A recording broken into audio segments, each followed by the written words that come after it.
Hello and welcome to another episode of the Meaningful Marketing Podcast. I'm your host, Chantal Gerardy, and today I'm here with Leigh Martinuzzi. Did I say that right? Way! Martinuzzi. Martinuzzi. And he is the podcast producer or host of the Hidden Why podcast that has had, and he's done over 1,100 episodes. Like, wow, much more than me. And he's also a real estate agent in the Sunshine Coast. So today we're going to be talking about some meaningful marketing strategies and why does he have this Hidden Why podcast and what does it mean and how does it actually apply to like the job that he does, his work. So Leigh, thank you so much for joining us today from the sunny coast. Thanks for having me. So tell us a little bit about how your podcast came about. Like, why did you suddenly decide one day to wake up and go, right, I'm going to create a podcast? Long story, and I'll keep it as short as I can. So No, we like long stories. I was working in retail. I was executive management, and I moved up to the Gold Coast. And I guess I never had a morning routine. I never had growth in my life. And I think growth is important for meaning generally, right? And at the time, I was living out at Jacob's Well, and my brother was suicidal at the time. And he started listening to this podcast called Kick-Ass Life with David Wood, who became my very first guest on the show too. And so I started listening to it because I wanted to understand what he was going through and what he was listening to so I could relate a little bit better. And so as I started listening to the show, I started developing a morning routine and a growth routine in my life. And that gave me more energy and motivation as well. And then I remember I was driving up to the Sunshine Coast one day and I thought, I'm going to start a podcast. And then I pressed record on my phone and pretended I was doing a podcast. And then lo and behold, a few months later, The Hidden Why was created. And David Wood was actually my first guest on the show. So it was pretty exciting. And that's over a decade ago now. Now, I started out with the purpose of, trying to make money like most people do. But then when I started to record the episodes and have meaningful conversations, I really started to just feel the joy and the passion and the meaning in my life that I got from interviewing amazing guests from all over the globe. And that's why I do it. It's a passion project for me. So 1,100 episodes now and counting. Oh, that's excellent. It's pretty exciting. So good. So let's talk a little bit about how did you come up with the names? For me personally, coming up with the name for my podcast was one of the hardest things. It was almost like trying to get a tattoo, and I'm planning on getting a tattoo in Bali, and trying to commit to something is so difficult. And, we came up with all these ideas and obviously used ChatGPT. So how did you come up with your name? I think the name was given to me by someone, but then I thought about it and I thought there is the hidden why behind everything. There's hidden motivation behind everything we do. And that was the question, like, why? Why do we do this? Like, why do we live our lives like this? And I think that's where the name came from, the Hidden Why. And I actually created the symbol originally to look like the Riddler symbol from Batman because I'm a Batman fan. So it sort of started out with that design as well, which changed over time. But yeah, not a big story there. It wasn't a hard. I don't take long to make decisions. If it just resonates with me, which it did, then I stick to it, and that's what happened. Yeah, excellent. Awesome. So how do you go about like finding your guests? And when you find your guests, how do you sort of communicate or talk to them about this is what we're going to discuss on your podcast? Like what's your process of finding the guest and then coming up with what that episode's actually going to be about? Yeah, I just ask guests. So if I see someone that I want to interview, I just reach out to them and ask them, do you want to be on my show? I've got a template that's generic and it's been like that. It's altered over the time of 10 years, but I'll probably use the same template now for the last 5 years. And so I just find the guest, I email them with the template, ask them about their book, if they've written a book or whatever they might be working on, and whether they'd like to join me. At the start, it was a bit different. Like I was asking guests, and some guests wanted me to pay them to come on the show, which I did. And at the start, I was doing interviews at any time of the day, and usually early morning, like 1 a.m., 2 a.m., because there was a lot of American guests.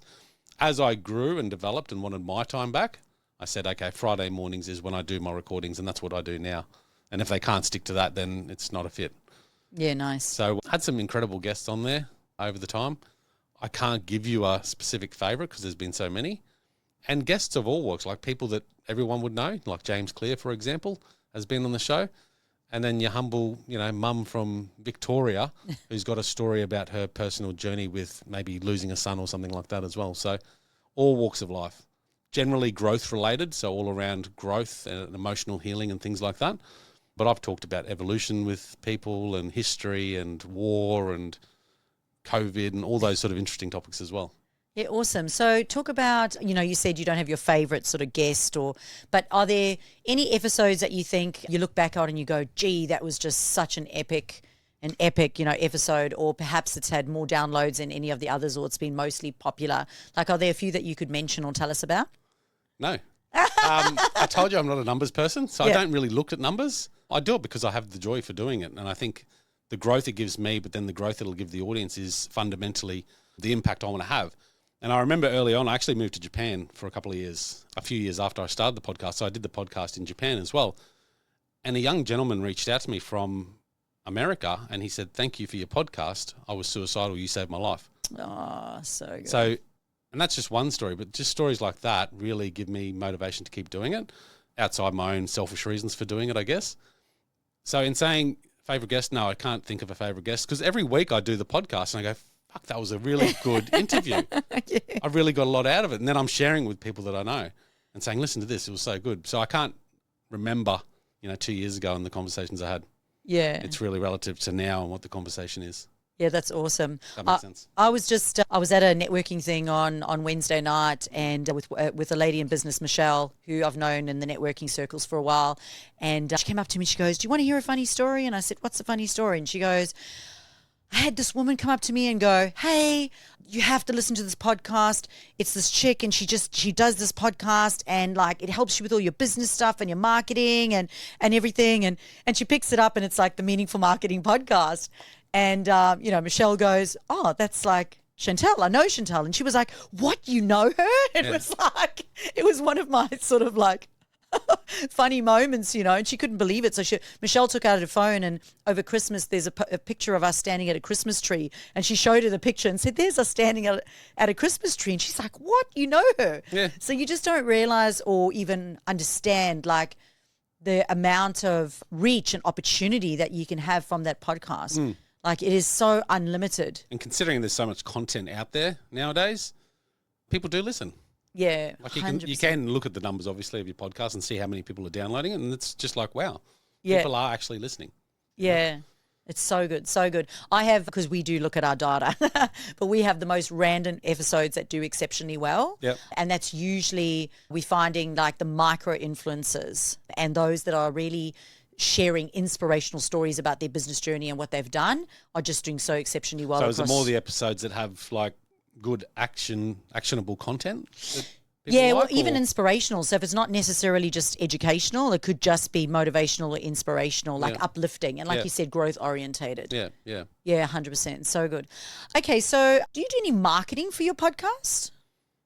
Not really. Like what do you do? Like what is your process? Because it's a Meaningful Marketing podcast for us. If you want to share with our listeners, like what is the process of you? Like obviously you create the podcast, you put the podcast up. How do you put it out to your community? Very basically, not much, honestly, with the podcast because it's my passion project. Yep. Earlier on, I did a lot more with it, but my career is where I put a lot of my energy, and that's real estate. So I fit it in around that. I am looking to grow that, but generally I'll just publish an episode. It goes on all the platforms where people can listen to, and then I'll do some social media content as well. So very basic. I don't really do much with it. And the editing and the whole process for me, again, I keep it as simple as possible. Otherwise, I wouldn't have been able to continue to do it. I think if you make something too complicated, it can stop you from actually enjoying the process of what you're doing. So I try not to overcomplicate it. Yeah, that's so true. One of the reasons like I use this podcast studio is the fact that I know that I can come in and I get 3 sessions done back to back. And it's just that commitment to actually getting dressed, showing up and actually doing it, making sure that I've got 3 guests, 3 topics, and I do it. I can't really do more than 3 because it's a little bit difficult then. We were talking about this earlier. It can be draining. Yeah, it's a bit energy draining. Yeah. But I find like if I did it at home, I'd have the dogs barking. I mean, you've met my Tommy now. He's crazy. I'd have the dogs barking. I'd have like absolute chaos. Absolutely crazy. Tommy is crazy. All of this would be going on while I'm trying to record at home. So in saying that, like the marketing masterclasses that we do on a Monday, all of those get recorded. We don't edit anything. Nothing gets edited. It just gets a YouTube thumbnail at the beginning. It gets a call to action thumbnail, like graphic at the end, and it gets uploaded into YouTube. So Do you use AI now? For what? For your podcast in any element? Only ChatGPT. Like we might come up with some subject suggestions. Yeah. So, but AI can be a little bit lazy. I'm going to say lazy sometimes. It can keep giving us like the same sort of titles all the time. Yeah. And like I haven't got 1,100, but I'd imagine that that must be so hard coming up with a new creative title, because we all know that the title is the reason that somebody opens or will listen to that podcast. So the title is one of the most important things. So for me, we spend probably our most amount of time on AI is actually looking at creative ways to get that title juicy but still relevant, so that actual people will actually click on it. I think that's the most important thing for us. It's interesting. I use AI now. Like, I used to spend so much time getting a podcast together, editing it, coming up with the copy. And I'm a writer as well, so I didn't mind the whole writing process, but it'd take me ages. Yeah. Now I use AI program, so it transcribes the whole episode. It goes in there. It'll then create show notes for me based on the episodes, and it's pretty bloody accurate. Yeah. And I can just copy and paste, or, ask ChatGPT to tweak it or whatever from there. Yeah. Phenomenal. And I don't really look into, and I know I probably should, you'd tell me I should. I just create the episode and create the content, and I do it in my way. And it was nice to hear, do you know Rich Roll? No. Rich Roll podcast. He's got a really good podcast as well. And he said the other day on his show, he goes, screw it, I'm going back to how I want to do it, because he got told he had to do more short content, SEO this, blah, blah, blah. Yeah. And he said, no, that's not how I am. Like, longer form content is what I do. And that's why I love his shows, because they're really deep, meaningful conversations, and he does it in his own way. So I think sometimes it's important just to remember that. You don't always have to be like everyone else. Yeah, 100%. Oh, look, I think you mentioned it earlier. It does have to satisfy your soul. Like, that's really important. Like you said, this is a passion project that you're doing it for. So whilst it's good to make sure we're ticking off some of those marketing boxes, we also want to make sure that it's still soul satisfying for you, because else you're just not going to enjoy it. You're not going to want to do it. Yeah. Right. I knew this coach, and he said he committed, a lot of business coaches go, oh yeah, you need to do like a live every day for 30 days and that'll improve your business. And it's this trend thing that everybody encourages you to do. And I honestly don't believe that'll change your business. But anyway, and he used to get up, and he used to get up at 5 o'clock in the morning, used to put makeup on and make himself picture perfect, dress in a proper suit or whatever, do these like scripted lives, he'd practice and then he'd do the live. And he got to like day 5 or day 6 or whatever. And I said to him, I haven't seen your videos going up. Like, what's going on? And he said to me, I can't sustain it. I cannot get up every day. I'm putting makeup on. I'm putting a suit on. I'm doing, and I said to him, why don't you just... He was putting makeup on, truth Bob. Yeah. and at the end of the day, it was just nuts, and it wasn't sustainable. So there was no way that like you're going to be able to sustain that, right? And I know, like, for me, I'll be out walking, and that's when I get like my downloads. I get downloads of like amazing things that I want to share with people. So most of my lives and my videos and that, I've got a cap, I'm in my active wear, and I'm just like blah blah blah blah blah, and I'm talking, I think people are more forgiving now. People want to see the real you. Yeah. They don't want this polished stuff. And I've done it all. Like, I've set up the camera and filmed myself in front of the bookshelf. And I did this for probably 6 months, where I was doing these little 3-minute or 2-minute motivational clips. And it was good for a while, but then I was just like, oh, it's a drag. Yeah. It became a chore. Whereas when I'm out walking the dog and just have a motivational thought, okay, record that, share that, people will connect with you more deeply. And it's about that trust through that process. So I think it's important to fit it into how you want to do it, rather than trying to be so polished. Yeah. That makes sense. And sometimes overthinking it can actually make you a lot more boring, a lot more, well, you look like you're thinking. You look like you're thinking. It looks like it's scripted. It's not as natural anymore. It doesn't cut through. It doesn't resonate with people as much. Yeah. Definitely, I agree with you. So let's talk about that for a sec. We'll go into now, because we spoke about your passion project, but your actual job is a real estate agent, right? Yeah. And so talk about the bridge between that podcast and then real estate agent and how all of that works. So I think a lot of people might look at real estate agencies as easy, something you can just walk into an office, someone comes in, you list a property, take some photos. There's a lot more to it. You're dealing with people, and it's an emotional thing. So that can take a toll on us as well. So I think if you don't have for me, the morning routine was the massive change in my life. To have that morning routine where you can get up, have your own time, do your meditation, do your exercise, get motivated, do your planning, and then start your day, you're set up better to go through whatever challenges you might face. And you generally win the day better as well. So that was probably the critical thing that the podcast taught me about growth and motivation, because you see people come into the industry and within 6 months, 12 months, they're gone because they just get burnt out from all the emotional pain. Yeah, excellent. So the podcast has supported your growth and in your real estate business as well, because you've been able to take all the tools and the learnings and everything from that podcast and the experience of that podcast, and then be able to apply it to yourself to make yourself a good real estate agent. Yeah, I think because you're dealing with people, listening is really important.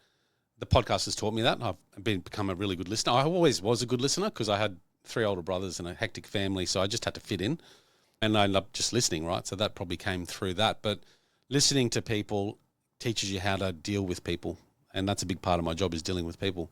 And I'm very good at dealing with people. So I think that's a big win from that. And it's one of those unknown things. Like, that's come over time, gradually, right? Like over 10 years. At the start, like 10 years ago, it would have been a different me. But now through that podcast journey, it's certainly helped me manage and deal with people better, including myself. Yeah, I love that so much. Well, with real estate, like being a real estate agent, you have to have really good relationships with people. Like, you've got to be able to build those relationships with a wide variety of different types of people, everyone. And you're building those connections on an ongoing basis, because also it's not necessarily a short-term thing. It's a long-term thing, because they may not be ready to buy or sell right now. So you're developing those relationships, you know, from an early stage, and they really kind of need to evolve over time, so that at the end of the day, then they choose you as the real estate agent that they want to work with. Yeah, I just sold a house for a client, elderly couple up at Palmwoods, and I spoke to them probably 6 years ago. Yep. And they came back to me, it's ready, we're ready to sell. They always were going to go with me. They told me that. Yeah. So that's a relationship, right? A lot of people treat real estate as just transactions. It's all about the transaction, the dollar coming in. And I've worked with agencies that are just like that. It's all about the transaction, which it's not. It's about the people. And if you can focus on the people, the results will take care of themselves. And you don't win them all. Like, you have to resonate with people, obviously, and I get that. But you'll win more than others that just focus on purely a transaction. Yeah. So I always say marketing is not about what you do that's the same as everyone else. It's what you do that's different. So what is your point of difference as a real estate agent, would you say? I'd like to think that I bring hospitality into real estate. So that's creating an experience, not just a service. And that's what I want to do. And so my reviews from both my clients, the seller, and also the buyers, and I'm in the top 5%, I think, in Australia that have close to 100% reviews from all sellers and buyers.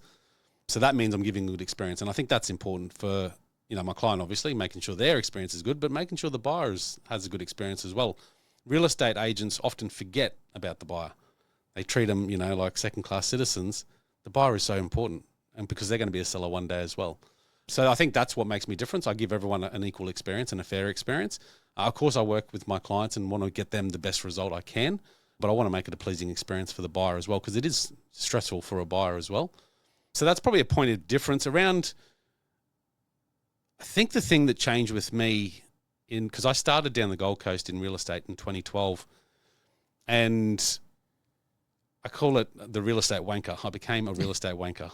I put on a suit and tie, looked around, what do real estate agents look like, what do they do, and I tried to imitate that.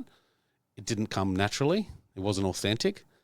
And I actually left real estate after 3 years of being in it, went overseas for 2 years, came back, and I wasn't actually going to get into real estate because I was a bit tainted. The industry's got a bad feel, both for people out there, but also for agents in the business as well. And I didn't want that anymore. I just wanted to have a good job where I could provide a good service to people and work hard at what I do. And that's what I did.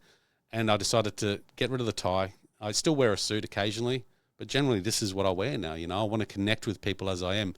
And I think that's one real big difference. So what they see when I'm doing social media, reels or whatever, is what they see when I rock up at their front door. Yeah. And that builds a high level of trust. And I think a lot of people out there go, oh, I'm going to dress up and where's that fancy house and that fancy car and I'm going to show myself there. And then they rock up and there's someone totally different. That's not going to work for you. And I think the most important thing is, for me, it was having comfort in my own life as well, not trying to dress up and be someone who I wasn't every day. Yeah, 100%. You know, and that's hard. That's hard for people to do. Oh, 100%. Well, that same networking group that I was talking about earlier on, I went and I was wearing, when we were in Sydney, I wore the same outfit. It was the brown jersey with the, I don't know what you call them, like the linen sort of pants, checkered pants. Oh, yeah. And when I got there, my girlfriend's like, like, you're wearing your pajamas to this networking meeting. And I go, this is not my pajamas, man. And it's like, This is what I wear. to me, this is what I wear, man. It's like, this is my boho suit. Yeah. Yeah. It's like, and I don't care. It's like, I think that's what you need to do. yeah, it makes me like, it doesn't make me any less clever, smart. It doesn't make, like, me being comfortable is actually going to help you get better results. Because if I was uncomfortable, you're probably going to get worse results because I'm going to be in a bad mood. Yeah. I think there's still a time and a place to dress nice and whatnot. Of course. It's not my forte. My mum's a fashion lady, so you think I'd be good at it, but I'm shit at it. But I got to the point where I was like Steve Jobs. I'm just like, I don't want to make a decision about what I wear. Yeah. I like wearing these shirts and I like wearing jeans, so that's what I wear. I don't have to make a decision about it. Yeah. Yeah, well, we spoke about that this morning. I was like, I wish I could just do that. Just Make it easy for yourself. Make it easy. Yeah, for sure. So let's just talk about some of the real estate marketing strategies that you would use. So meaningful marketing strategies that you would use as a real estate agent. So my bread and butter and how I started out was prospecting, and that's cold calling people on the phone, which a lot of people hate. Mm. At first, I was nervous about doing it, and I got thrown in an office and said, here's a phone, here's a list of numbers, call. And for about 3 months from 7 a.m. till 7 at night, I was calling. On my first day, I made 171 calls. Yeah. Connects. Yeah. And it was about 3 in the afternoon or 4 in the afternoon, and I got my first appraisal booked. Yeah. And I made about 250 calls that day. That's a lot of calls for anyone in real estate. That's a lot of calls. Connects, right? So prospecting is where I really connected with people. But my marketing evolved, and the industry, they dangle the carrots for agencies. Hey, we'll give you this, we'll give you that. Most of them don't give you anything, so you have to go out there and self-learn.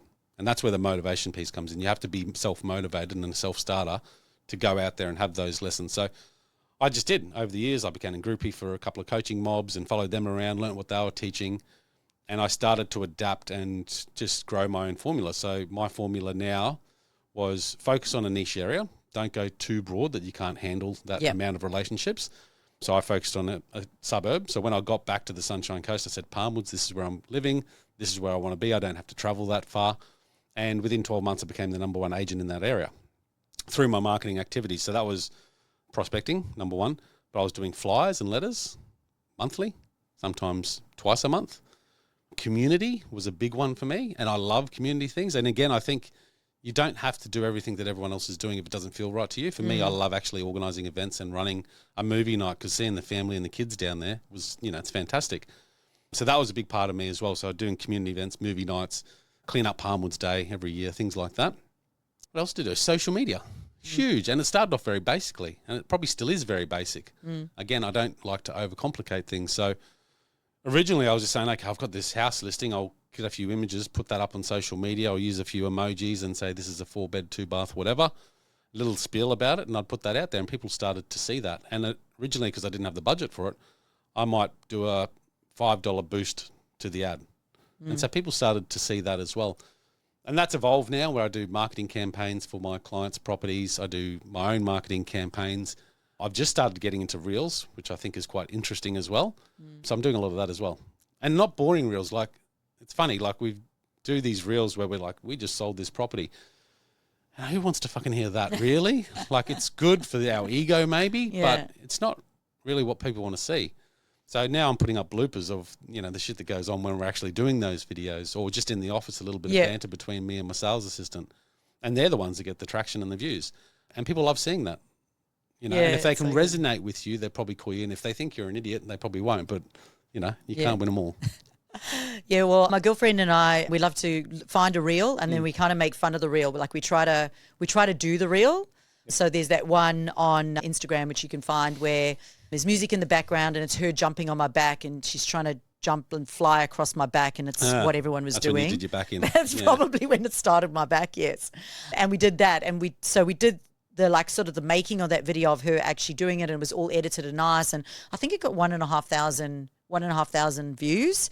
But then the next day we were like, why don't we make it, but we show the ones of us arguing and like, no, do it like this, or no, do it like that, and no, this is ridiculous, and like shaking our head and all the other funny stuff in between. And I made a second reel with no music, just of us like buggering around in the background and stuff. And that one got double the amount of views from it. Makes sense. Yeah, it makes sense. But I want to talk about your Facebook Lives. You do a lot of Facebook Lives and stuff. Like you're always popping up doing Facebook Lives. And one of the things I noticed with your Facebook Lives is that they very much are value driven. You're always talking about what's happening in the market, what's happening in the community.